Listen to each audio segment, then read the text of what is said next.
Good evening, everyone.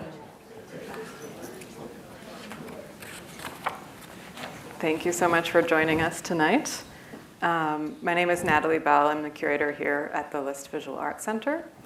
And it's my pleasure to have Pedro Gómez-Egaña with me to celebrate his opening and also have a conversation about his work and some of the ideas that animate it. Before we get started, I have some thanks, as is tradition. Pedro's exhibition is made possible with the support of the Oslo National Academy of the Arts, the Royal Norwegian Consulate General in New York City. So thanks also to Ari and Siri and Emily, who I believe are here from New York tonight. Also the David Bermont Foundation and the Office for Contemporary Art Norway. In addition to that, exhibitions at the List Center are made possible with the support of many individual supporters. So I want to thank Audrey and James Foster, Heidi German-Schonheimer, the late Joyce Lindy and the Lindy family, Cynthia and John Reed, and Sarah Ann and Robert Sanders. We also are grateful for our general operating support provided by Massachusetts Institute of Technology, as well as the Council for Arts at MIT, to Philip Curry, Vice Provost here at MIT, School of Architecture and Planning, Mass Cultural Council, and many other generous donors.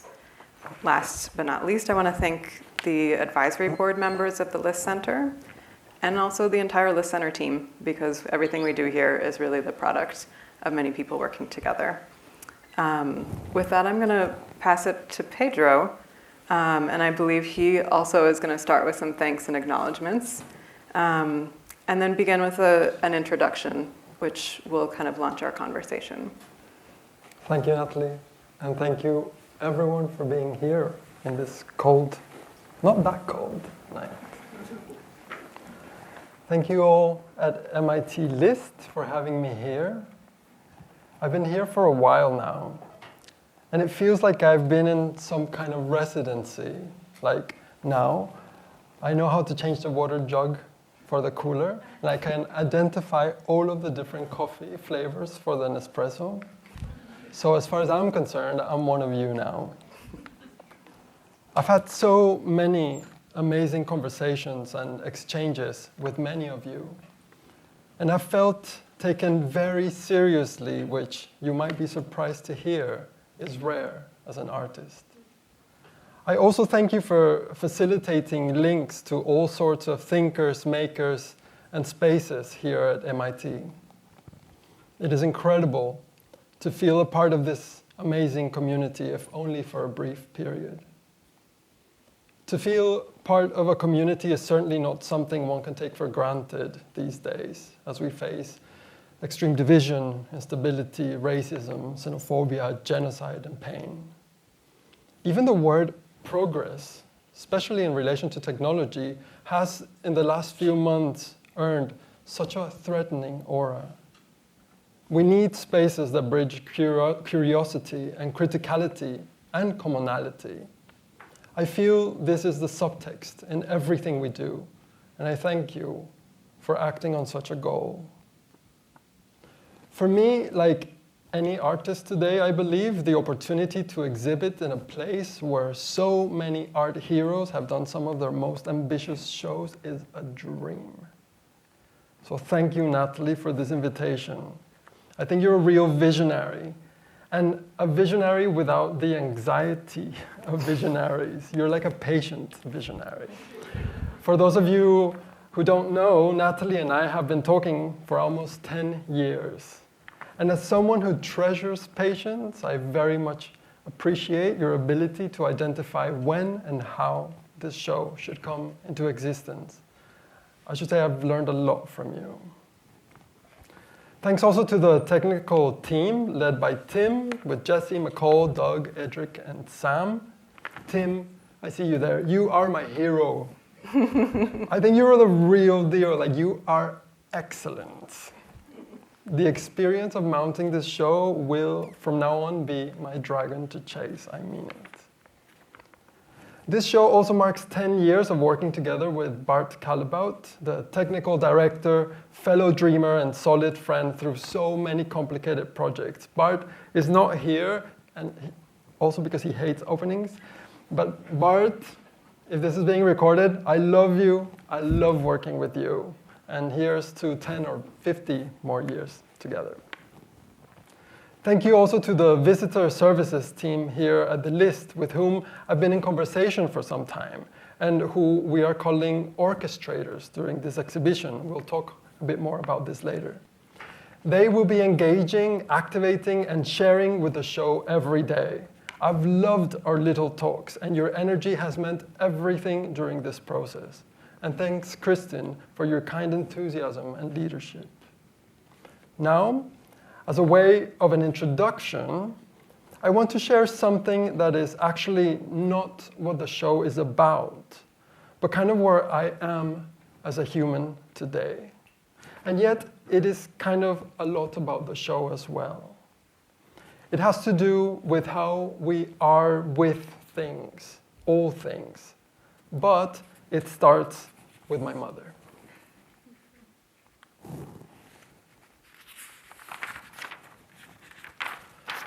My mother has Parkinson's disease.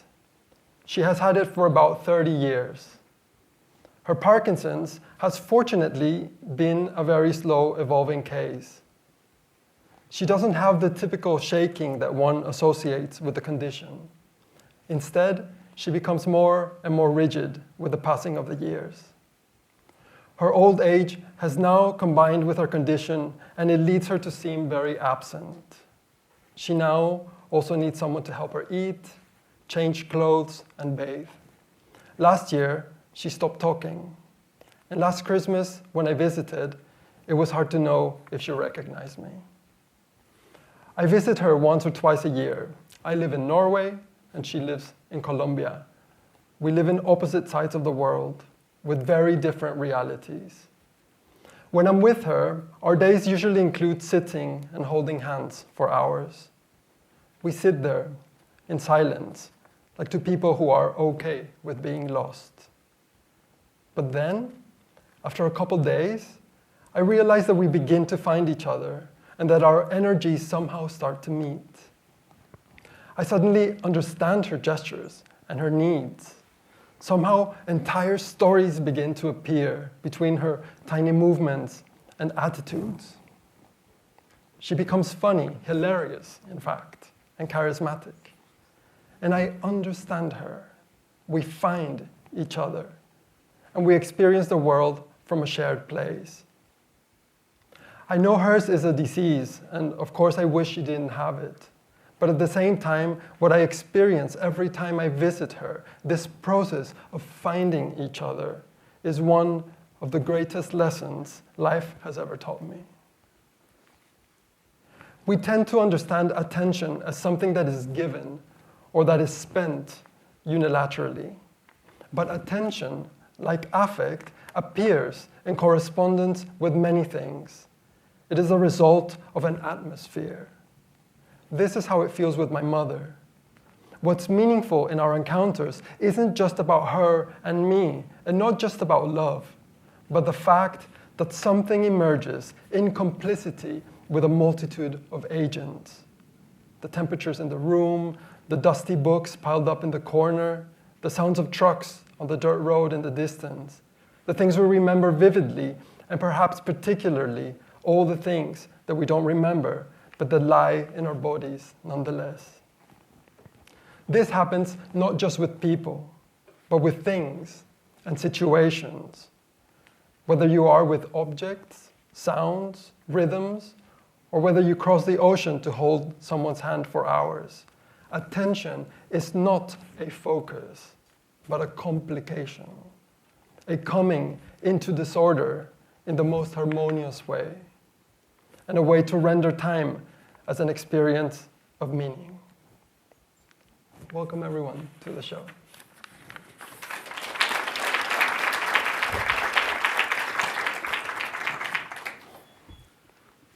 Pedro, it's hard to follow that, but I knew it was going to be.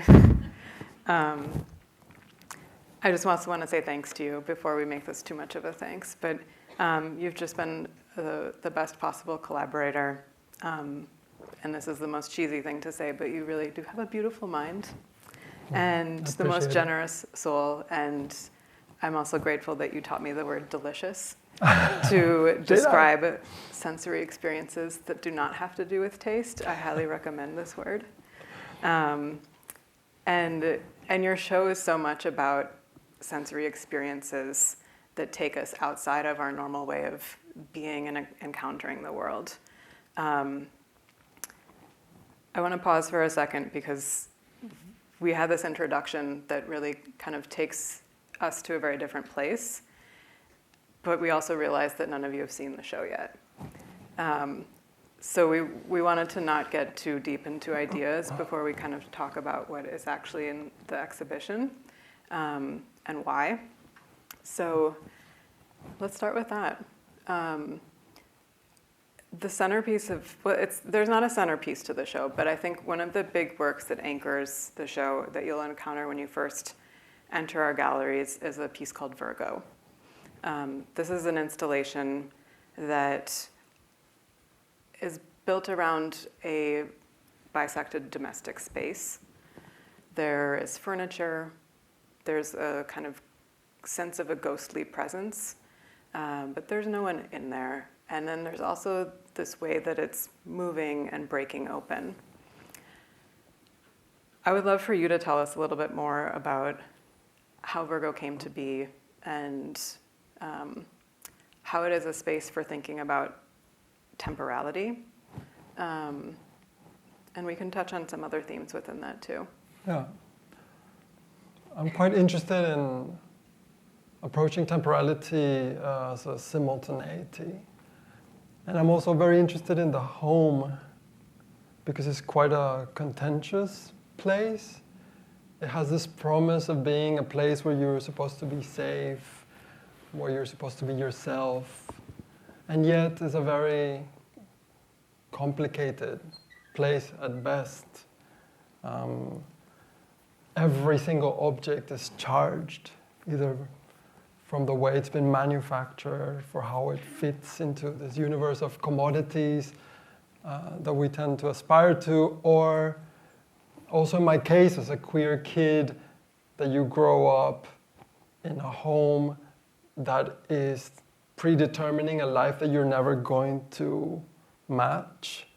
What is private, what is public, what is dignified, how to organize different spaces.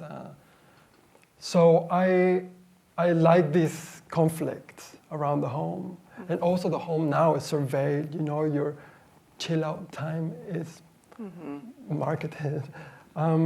So I find the home is already very charged. Yeah, well, you've had a number of works that also deal with the domestic sphere. So this is both, what is present in this piece, but a thread that comes through a number of your works. That's true. Mm-hmm. And they often are kinetic or moving in some way. And they're often using architecture with a sort of porosity or a kind of falling apart of the architecture. And I wonder if you could kind of walk us through a little bit more of how architecture is active in Virgo, what it's doing, and what it's not doing. Yeah.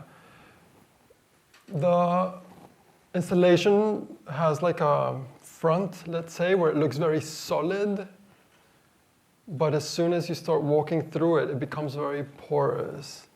And it's made out of like a number of repeated walls, basically, that in cases cut through the furniture and the spaces. And then there's these metallic frames that are actually cutting through these repeated walls. So it's a very interrupted place in a way that at the same time very quickly feels very familiar. Right, it's cut, it's fragmented. There's this aspect of repetition that you encounter, and you see some mirroring. Of it in in some of these little video clips that are really more of a teaser. I have to confess, they're not giving a good overview of the work, but it is actually better for you to encounter it physically in person first. there's something about the title that is interesting to me, and is that Virgo speaks to constellations and how a constellation is a kind of image that you can only see if you position yourself in a certain way. And I feel that Virgo is kind of choreographic to the viewer because it asks you to make these choices where you're in a certain alignment or where you suddenly is labyrinthian. So it choreographs you, as you view it. Mm-hmm. And then sometimes it stops you because of the movement or because you have to do a double take. There's another temporality present that has to do with the cycle of light that moves from daylight, let's say, to like a sunset at the end. So it's, while the setting is not necessarily scenographic, because you very quickly get a feeling that this is not a place where like there's characters, but it's rather about the home as a generic space in itself. There's nonetheless this movement, this cosmic aspect. So there's a time that passes to it while it's immobile, and then there's these soft or aggressions, I guess, that are happening to it nonetheless. It's a space that is in destruction, but it never fulfills that promise of destruction. It's being distended and dissolved through repetition, much in the way that like, industry, right, by way of repetition, destroys also objects.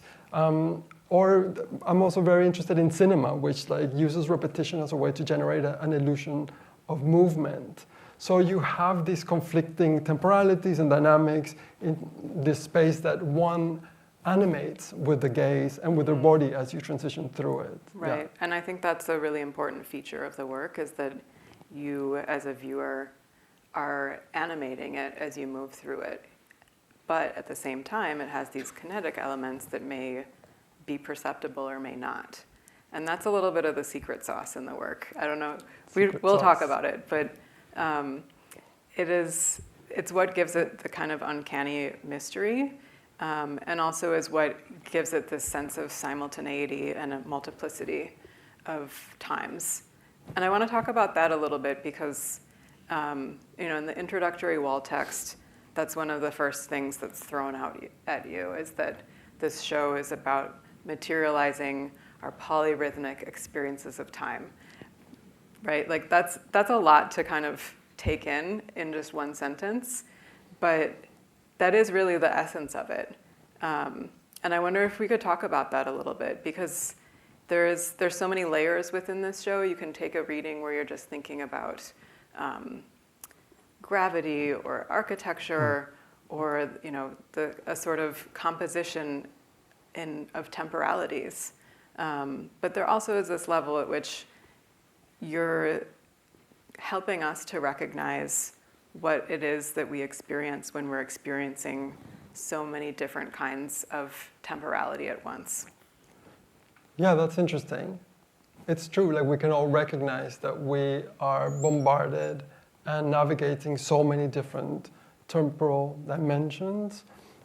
There's of course the media culture right now that is made out of these like eternal rolling, very aggressively capturing your attention instances, but also the rhythms of labor, and also at the same time we're urged to think about things like climate change, where you don't necessarily see an effect of it, and it's nonetheless urgent.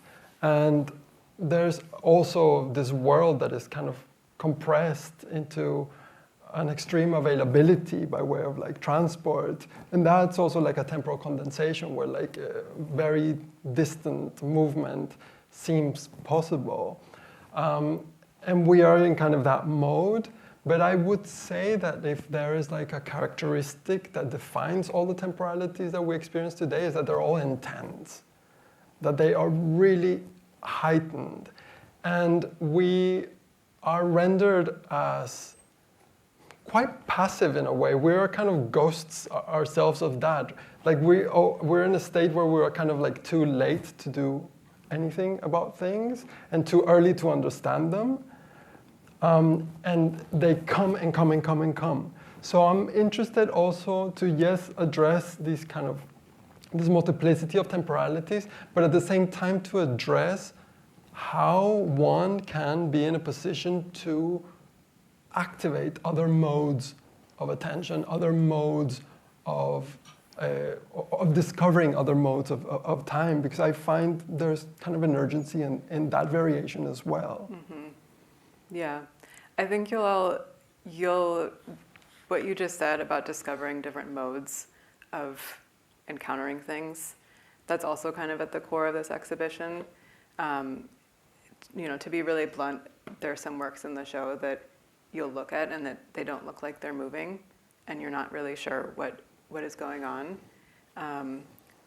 The spoiler is that they are moving, but you really have to spend time with them. And even with a work like Virgo, there is this lighting scheme moving over the installation, and it's slow enough that you really have to train your eyes on a certain area of the installation to watch the shadows subtly shift over the course of about 2 minutes. But when you see it, it kind of blows your mind. And there's also kind of like a kind of movement that isn't just about something that is here and then it's there, but like a movement that happens, for instance, with the vibration of the sound, and how as you move, it shifts. There's different intensities, I guess is what I'm trying to say, that I find accumulates to an experience of motion. Mm-hmm. So I somehow, although I relate to like the tradition of kinetics, let's say, I feel that it kind of plays with other definitions of motion. Yeah.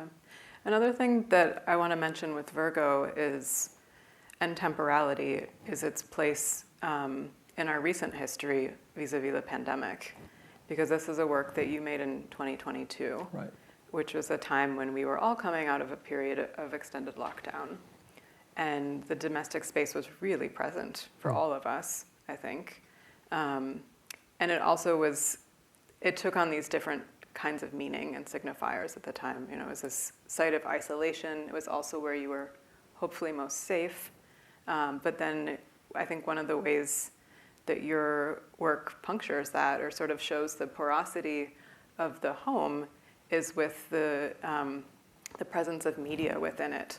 So within the installation, you'll see a television, you'll see a laptop that's open, you'll see an iPhone that's running poetry on it. But these serve as these sort of portals into the outside world, just as they are for us when we're in our own private spaces. But it's calling attention to this porosity, which I think is a really kind of important facet of Virgo. But it is also, I don't want to reduce the work to the pandemic, but to me, having seen it first in 2022, it really felt like it resonated in a different way in that particular moment. And already now it reads differently. And I think it's the kind of work that can actually read differently for every single person who encounters it. And that's part of the magic of it. No, I appreciate that. And yeah. I actually think the pandemic just heightened something that was already there anyways.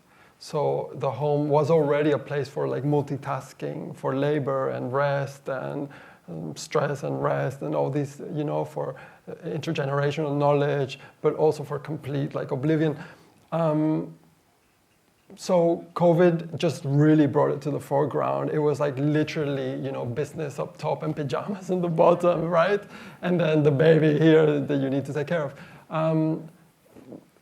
But like as a case study of what the home had been becoming, I think COVID is useful, and interesting. Mm-hmm. I want to talk about music a little bit, because your background as a musician and composer is, I think, important, but it wouldn't necessarily surface unless one brought it up. But can you tell us a little bit about how you came to making art from having trained as a musician for basically most of your childhood and teen years, and then what is it that you're carrying with you from music and composition that you feel like really remains in your work? Trauma. All right, the short story is that I was a violinist. I started when I was 6, as kids do, And then I was unfortunate enough to be good. So that was it. I was going to be a violinist. And then I built a whole identity around that future. And then I got an injury when I was in college, in a conservatory with a scholarship and blah, blah, blah. And it upended my life because suddenly I had 10 hours a day to kind of wonder who the hell I was. And that's been like the best thing that's ever happened to me, even though it didn't feel like that at all. And to try to be brief about it, I went into composition, but then I was studying at Goldsmiths College, where I was working with artists, and then the Laban Center for Dance was right next door. So there was this question of dance and movement, and quickly this idea of like how events are built in time became a performative question. And through dance, I ended up in like, maybe there's something choreographic about objects and movement, and then the question of time and how we understand time culturally came to the foreground, and then I continued from there on. Mm-hmm. Mm-hmm. That's like the... That was really But succinct. I'm pissed off at the violin forever. Do you want to talk about Cornelius Cardew Yes. as well, and how you came to thinking about him in this recent period? Yes, I sit up for this because it's also part of this kind of wonderful passage away from music, but into music somehow. Because like in music notation, you have like the conventional music notation, you have the line, and you have to technically master your body, the instrument, and the culture around it so that you can execute that as best as possible. But then came Cornelius Cardew and a whole host of other, like avant-garde especially, musicians that worked with things like graphic notation, improvisation, collectivity, and it was about a completely different approach. The music was kind of a byproduct that was secondary, but it was all about the making, the being in whatever constellation one was producing. And that was amazing for me. Because I was like, aha, so maybe I can question what is this weird object that is choking me and that has all these like traditions attached to it, and why do I have to wear a tux, and like all these things became like great questions and not just things that I had to fulfill and just like accept and check. Mm-hmm. So Cornelius Cardew was one of them, and the title of this exhibition is The Great Learning, which takes from one of his works called The Great Learning. Mm-hmm. And in it, one of the works can be interpreted, or I've seen it interpreted as a group of people where everyone chooses a different pitch and they start singing it. And the task is to find a way for everyone to end up in the same pitch. So this idea of like a big mess that somehow comes together and generates a unity of sorts, I love that kind of stuff. Mm-hmm. I mean, the idea of a mess that is somehow beautiful, it also reminds me of something you said in your introduction about attention, that it's not a focus, but it's a complication. Yeah. Do you want to elaborate on that? Because also, you know, attention is such a through line through the exhibition too, and some of the writing around your recent work has spoken about attention economies and how your work is addressing the economies of attention that we exist with. But there's also more to it than just this kind of idea of an economy. Definitely, and there's also much more to it than how we talk about it often, that is about slowing down. So that's why I talk about complication or disorder, because it's much more three-dimensional, I feel. It's not just about us really mincing our words here and like being careful, but it's about generating a situation where there's like lighting, there's an expectation, there's a community that assembles with a certain kind of energy. So the knowledge, let's say, that we're producing, if we're producing any right here in this talk, is absolutely dependent on everyone who's here. And that acknowledgement, I think, is crucial, is fundamental. It's not nice, but it's fundamental to how attention is defined, I feel. Because we tend to think that attention is like a focus, like to blur everything out and like be like, cha, into something. And I rather feel that it's more about understanding the three-dimensionality of like an atmosphere from where that connection and that interaction emerges. That's why we make exhibitions where we pay so much attention to the space. You will see that we've considered how you walk in and what, the colors, the textures, the acoustic qualities. They've all been part of our conversation. And it's because of that, because it's not just about like an object that has a certain quality and to like will yourself to decipher it. Mm-hmm.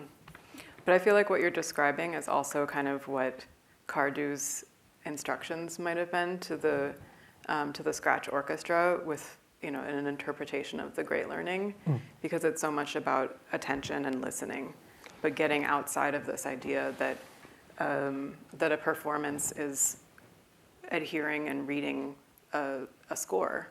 There wasn't even that. I mean, yes, there's scores that he writes, but really it was the space they generated. They had a group of people. It was like through an academic program. Cardu was always late, and whatever happened in that space, that was the music. That was the score was the situation itself. Mm-hmm. That kind of atmospheric, let's say, environmental approach to scoring is where I feel like these richnesses can appear. Yeah. Mm-hmm. I want to talk also about the role of performance or non-performance in the works that are on view. This is something we've talked a lot about in the lead up to this show, and you all will notice that the works are activated or moved by people in the exhibition, our visitor services team, who are we're calling orchestrators in the exhibition. This is Pedro's term. We've had so many conversations around how this is not actually performance, but it has an element of performance. It also has this element of almost a kind of social practice in the sense that it involves this really thoroughgoing engagement with this team of people to bring them on board to do this activation.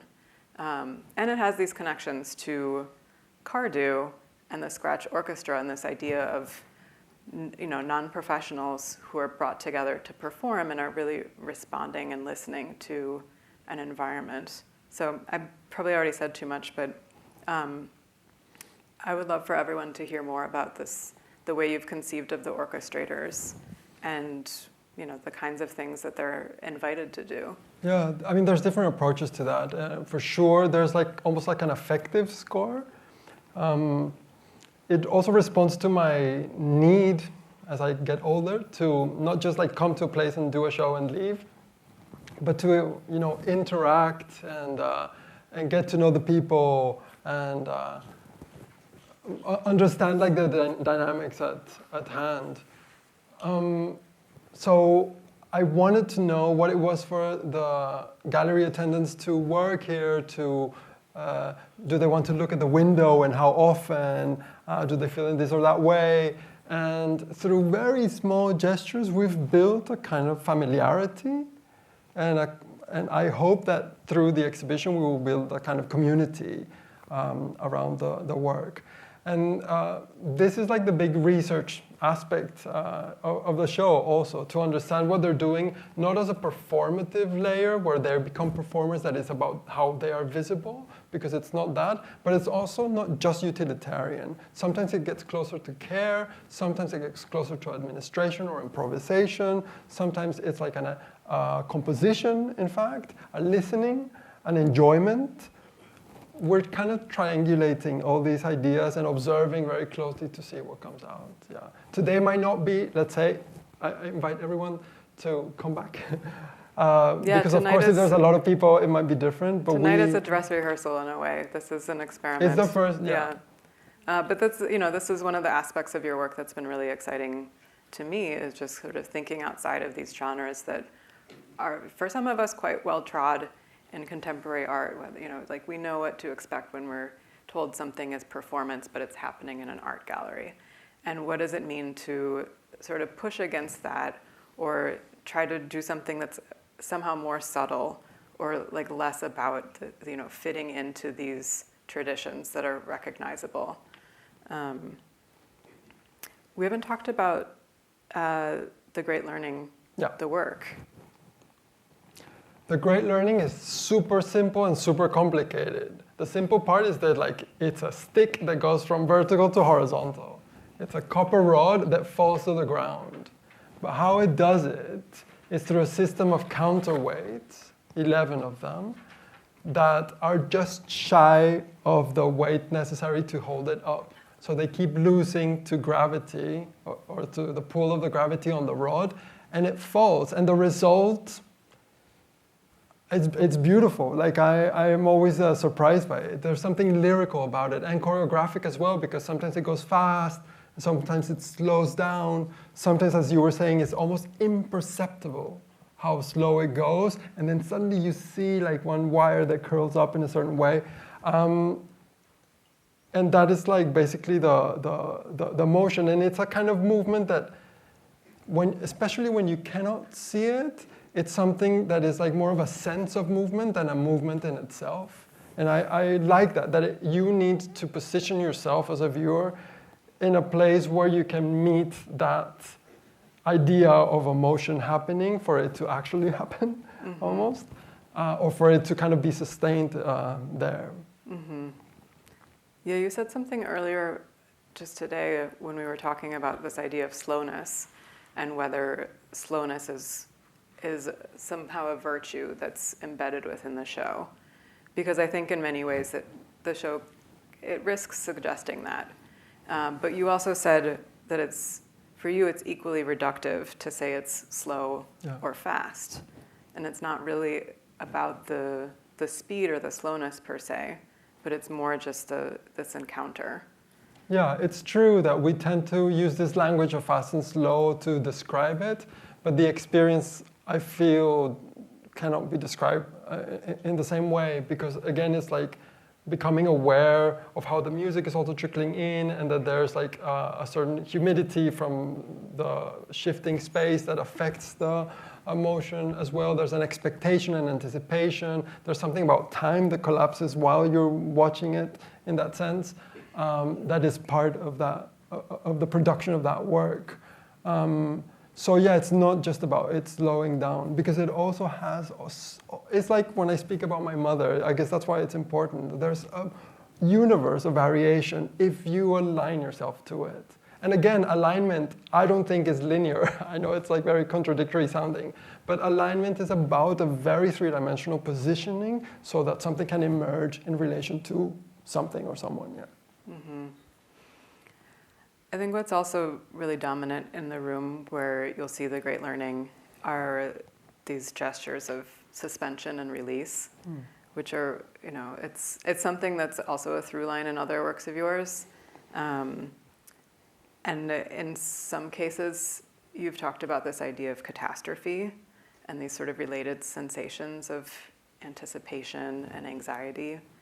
Do you want to say a little bit about that and how you think about also the idea of this thing that's falling and it's very slow and we kind of know where it's going, but it's never quite gets there. There's never actually the end catastrophe. Yeah. I mean, I subscribe to this idea that the end of the world is already happening somehow, or to, a sense of the catastrophic that isn't delivered with spectacle, with like a spectacular boom. I mean, that would be great, but that's not how it is. I feel it's much more intricate and multi-layered than that. So I do work with situations that are in the direction of dissolution, either by repetition or by physical breaking up or by the way gravity affects them. But yeah, that promise is never, there's another temporal quality there, I guess. It's never fulfilled, it never quite gets there. But you get the vibration of it, and that's where the ghostly or the uncanny, for instance, is interesting to me, because it's like catastrophe without the shock.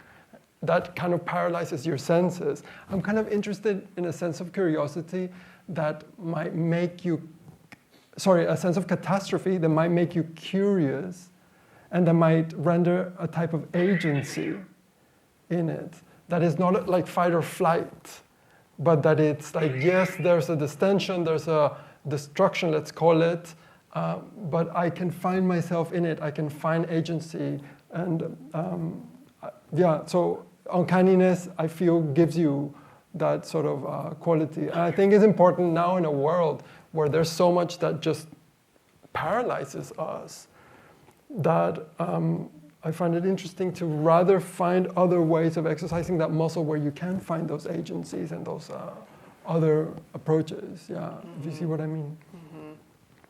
Do you want to say something too about the presence of loops and repetition in the show? And this also might be a way to tie in the very, very first work you'll see when you enter, called Great Year, which is a stop motion animation. Yeah, there's several aspects there. The loop is kind of a marker of time, you know? There's like the time of labor or the standardized technological industrial time. So it speaks to that.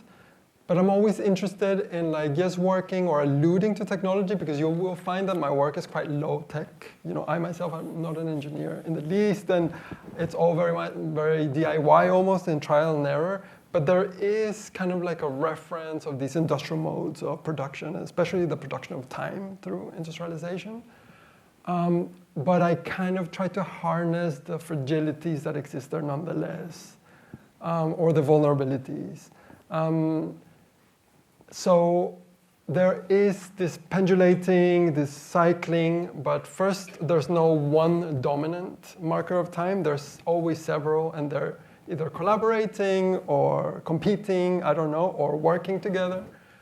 And then in the first work, Great Year, what we've done is also speak to kind of cinematic repetition. I'm very interested in cinema, not so much the movies, although I love movies, but cinema as a mechanic way of generating an illusion of time. So it's stop motion, and it's this one. It's like stop motion images that render whenever the sun and the moon are visible above the sky here, or not visible, but they are above this building or in Cambridge for each week that the exhibition is on. And in a very Cardew, or like, let's say, graphic notation approach, what is important here is not necessarily how the data was rendered into this video in a way that can be traced back, but that it generates like a counterpoint and a certain dynamic that primes you to, or invites you to look at intricate gestures and movements and things. And I also kind of like that the grid relates to the grid that one finds in the facade outside of the galleries. So it kind of is like a transitionary moment. Mm-hmm. I also love that it introduces the kind of simultaneity that's found throughout the show, just with the sort of constant movement in each one of those different grids of the calendar, and so many different parts moving. And it does, you know, without being a clock, it says so much about time. But it's also pulling these connections to cosmic time, and these, you know, thinking about alignment, and, you know, the ways that, our greater sense of time comes from above. Yeah, Great Year, in fact, is a name used for like a cycle where the equinoxes do a certain spiraling, and that has like an insane duration. It's like 25,000 years or something like that. So yeah, there's something about like a sense of cycling, right, there. I'd like to open it up for questions. We have a microphone, so just give 1 second for the mic to come down your way.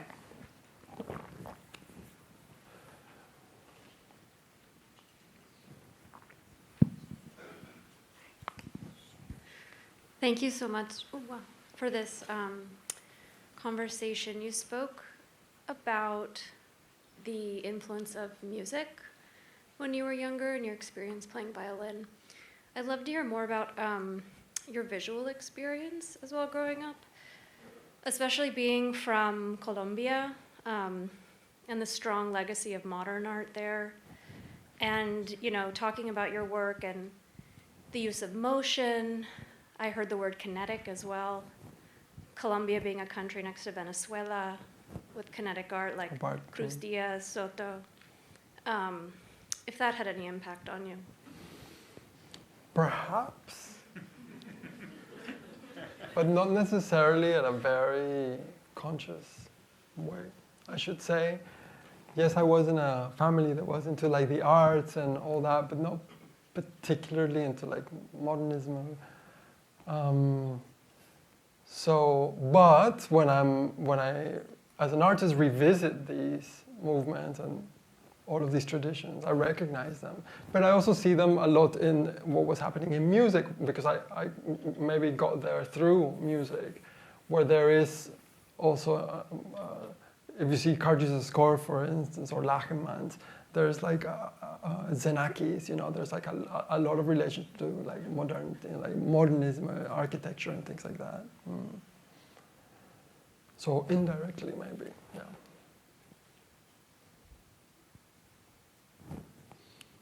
Thank you for that question. Yeah. Thank you. Yeah.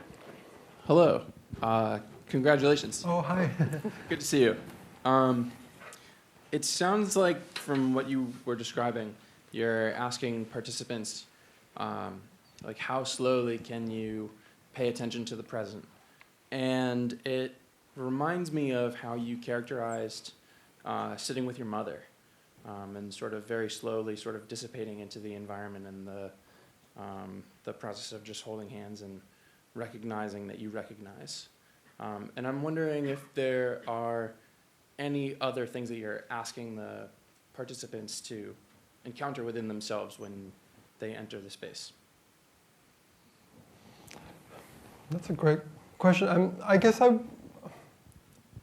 it's not like a request, but like the invitation, I guess, is to be in that complication.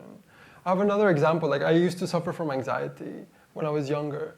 And I remember that people kept saying like, oh, try to be in the here and now, right? Because anxiety is all about like all these futurities that could be terrible, and then you're kind of stuck there.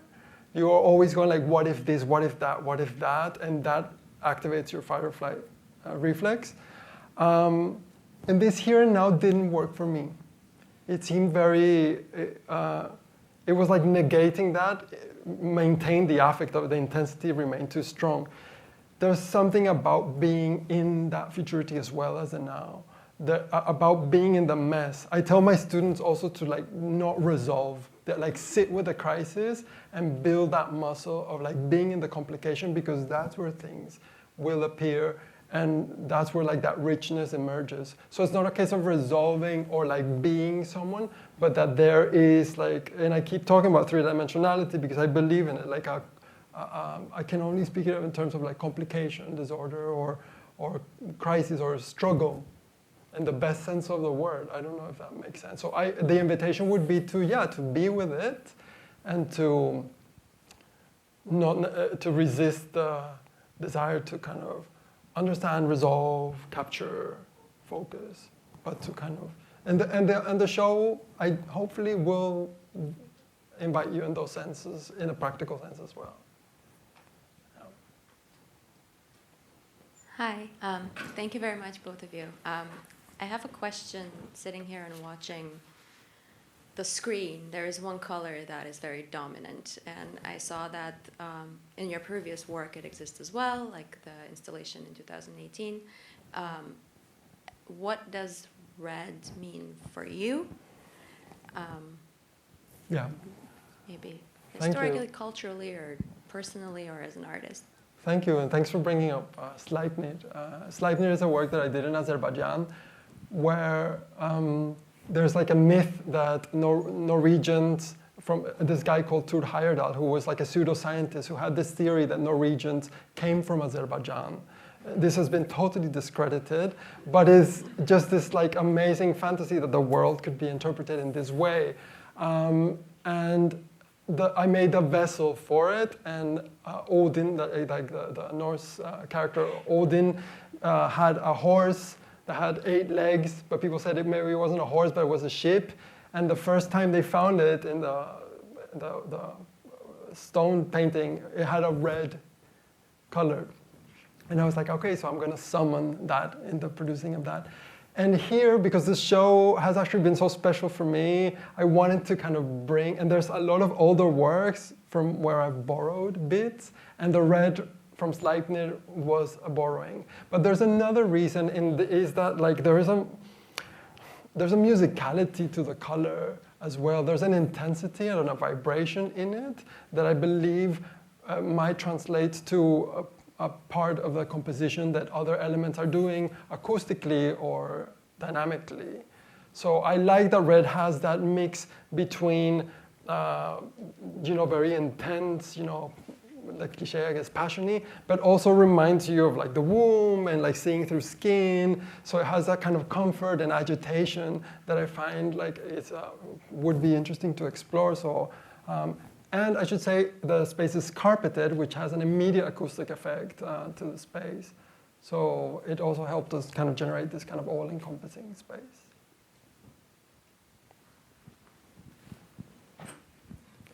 Hello, thank you so much for the conversation and the interview. I have a really general question that is basically about your creative process. So basically how this work come into being, because we have been talking about like music, we have been talking about like the visual dimension. You started mentioning the word delicious, so something related to taste and this kind of synesthesia when everything is kind of like mixed and connected. So I'm really curious to know more about like how you start thinking or like thinking about how to produce this work. Is maybe I don't imagine you like having a notebook and drawing and this is the start of the work and this is the starting point. I imagine you just thinking about like I'm eating something that is incredible and the work is gonna start from there. So I'm really curious about that process. Thank you. That's such a nice question. I don't have a studio. Maybe that says something. I'm not a studio artist. I realized after, I used to have a studio and assistants and like a whole setup until I realized that studio guilt was really becoming a problem. And I stopped and now I work from home or from airplanes or from trains. And these experiences of motion, I talk about planes and airplanes because even though especially airplanes are complicated, they are so inspiring to me. That place that is where you're no one, you're nowhere. The movement is delicious, but is the product of this insane violence that is polluting and making everything bad. So like these conflicts and these sensations are super inspiring, and they're often the starting point. I do believe that I start from often very abstract sensations that then I start experimenting with what kind of images can apply to them in different ways, I would say. And there is a moment of sketching. I'm not the best at drawing though, but maybe that helps because it's more about an intention. And and then the steps to production follow from there. But I have to say I'm also not like a producer artist. Like and these technical things, because I'm not an electrician, I'm not an engineer, and I don't have like a very good brain for these things, so these things fail all the time. So there's something in like that struggle, and then maybe it means something else. Maybe there's something in that. And those dances, let's say, have been very interesting. Yeah. We can take one more question. Thank you. Thanks for that question. Thank you. So glad that you brought up what you did, because one of the things that is evident here is like the role of physics and architecture and structure. And on the one hand, you keep insisting, I'm not an engineer, and yet so much of this hinges on that being somewhat resolved or understood. And so can you share more about what you've learned about, and you are at MIT, and and we are in this, a place that sort of hones in on that. Yes. And so, it kinetic even, right, is a force. And so just curious about what that experience has been for you as a, artist coming from pure arts, music and dance to then, and which of course have physics of course wrapped into it, but this seems so much more the way the things are in suspension is very much a study of force, So if you could share a little bit about that. I mean, I don't know that I can say more than what you're articulating so nicely. It is really mostly, and in this sense, I relate to what I experienced so far in the community here at MIT, that I should say I didn't expect it. That is like a very active sense of curiosity and play and experimentation. That's been so great. I should say, like, when I came to MIT, I thought there would be kind of like a lot of like privilege that I would read in it, of course, or like order and method and everything, but I get so much like wackiness and like a celebration of these kinds of approaches, and I love it, and like the messy labs, and I just love walking around all these labyrinths and getting that sense. So, and then I'm like, okay, maybe I can relate to this in that sense, that from these disorders, there's kind of like a joy or a curiosity that renders something that you then harness towards an application. At that level, yes, I'm an engineer. Well, thank you, Pedro, so much. Let's go enjoy your delicious show. Thank you.